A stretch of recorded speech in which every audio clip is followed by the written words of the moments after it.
सतगुरुदेव भगवान, आपके चरणों में कोटि कोटि प्रणाम।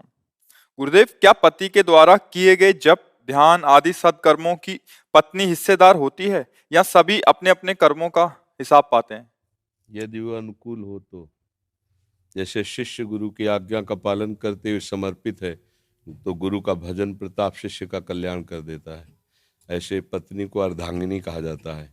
यदि वो पति की आज्ञा में उसके अनुसार चलती है, धर्म के अनुसार, तो पति का जो भी किया हुआ सत्क्रिया है उसकी वो अधिकारिणी होती है।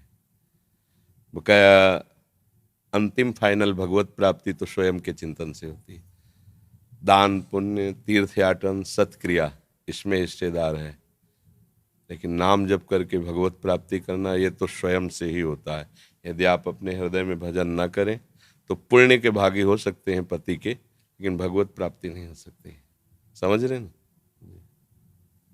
भगवत प्राप्ति स्वयं के चिंतन से होती है, क्योंकि हर जीव भगवान का अंश है, अंशी श्री हरि हैं।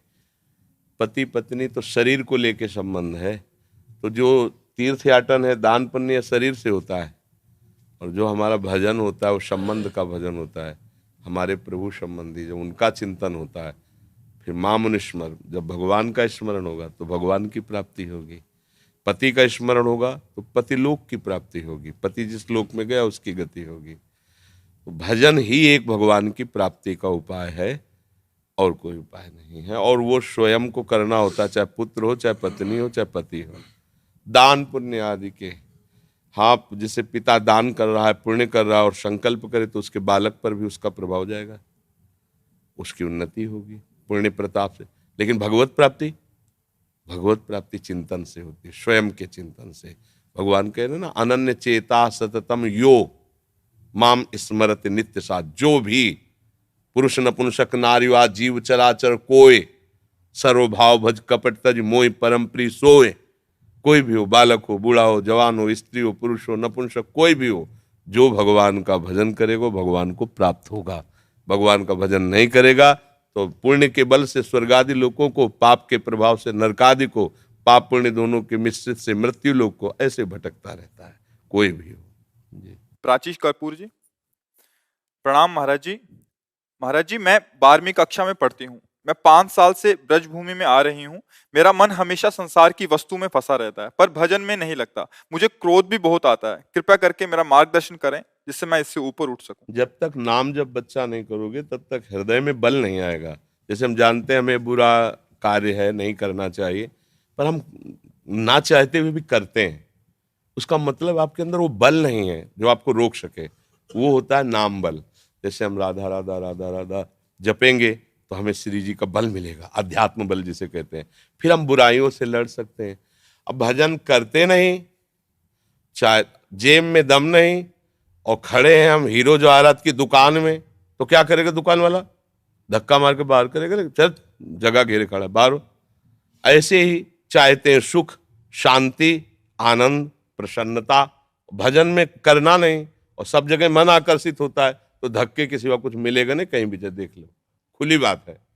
ये जादू टोना वाला नहीं कि हम तुम्हें जंतुर बना देंगे तुम सुखी हो जाओगे। ये सब डुप्लीकेट है।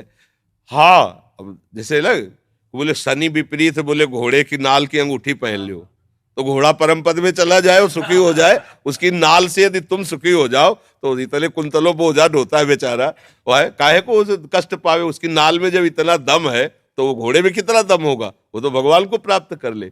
कितने मूर्ख है लोग, है आचमन करना है, ठाकुर सेवा करनी है, घोड़े की नाल की अंगूठी पहने, कहो शनिचर न लगे। हम कहते राधा राधा को शनिचर तुम्हारी सेवा में उपस्थित हो जाएगा। ये देखो, अगर राष्ट्रपति के साथ तुम चल रहे हो ना, तो कितना भी बड़ा, देखो एक अधिकारी आए थे, कहे कलेक्टर हो, क्या क्या सब हुए, बिल्कुल जी, यस सर, जी सर। तो ये सब जितने हैं ना, ये सब अलग अलग विभाग के अधिकारी हैं। शुक्र, शनिचर, राहु, केतु, ये सब सृष्टि विभाग के अधिकारी हैं। अलग अलग डिपार्टमेंट होता है। ये दंड विभाग भी करते हैं और सुविधा विभाग भी करते हैं। आप जब भगवान से विमुख होते हैं तो ये दंड विधान रचते हैं। बोले 7.5 लगा, तुम्हें कोई नहीं बचा सकता, और जिसके 7.5 लगा और राधा राधा बोलना कुछ उखाड़ ले तो हमें बता दे ला के। झोपे कृष्ण चरण मन अर्पित तो करी हैं का नवग्रह रंक। ये बेचारे गरीब नवग्रह क्या कर लेंगे जब बादशाह हमारे अनुकूल है। श्री कृष्ण हमारे अनुकूल, श्री कृष्ण नाम जप कर रहे, राधा राधा रट रहे, बस लोग समझ नहीं पाते हैं। हमको चाहिए तो शांति सुख, और हम कार्य करते हैं अशांति और दुख वाला। कैसे हो सकता है? ऐसा कैसे? बबूल का पेड़ लगाओ और कलमी आम पाना चाहो तो मूर्खता ही है कि नहीं कि हे बबूल का पेड़ एक दिन तो आम दे दो ना, वो चाहे जितना माथा घसोगे कांटे लगे कुछ नहीं मिलेगा। ऐसे ही हमारी दशा क्या है? पाप कर्म करना, मन के अनुसार चेष्टाएं करना, और चाहते क्या है? सुख मिले, शांति मिले। शांति धर्म से मिलती है, धर्म से सुख मिलता है, और धर्म का पालन नहीं करना कैसे? बात बस यही फंस जाती है। भजन में मन नहीं लगता, जैसे एक प्रश्नकर्ता ने कहा था भजन में मन नहीं लगता, और जब सेवा में बैठते तो उसमें हमें रुचि नहीं है। तो अब हम कहा भैया हमारे पास उत्तर ही नहीं है। भजन में मन नहीं लगता, ठाकुर सेवा में रुचि नहीं, प्रपंच में तुम्हारा मन लगता है तो नरक की तैयारी करो, हमारे पास कोई उत्तर नहीं। क्या उत्तर दें? हाँ, हम भजन करते मन नहीं लगता, ये बात समझ में, प्रयास करो। अब जैसे हमारा मन नहीं लग रहा, हम राधा राधा राधा राधा राधा राधा राधा, हमको मन को क्या लेना देना? जबान से राधा राधा निकल रहा, श्री जी सुन रही ना, उनका नाम ले रहे हैं, बस हो गया। इतने से ही काम बन जाएगा। पर माने तो कोई, गुरु तो लाखों मान रहे हैं, लेकिन गुरु की बात एक को मानने के लिए तैयार नहीं, तो कैसी बात बनेगी? है अच्छा, समझते गुरु जी को सेव संतरा दे देंगे, हमारा काम चाहे। गुरु जी भूखों मर रहे सेव संतरा के लिए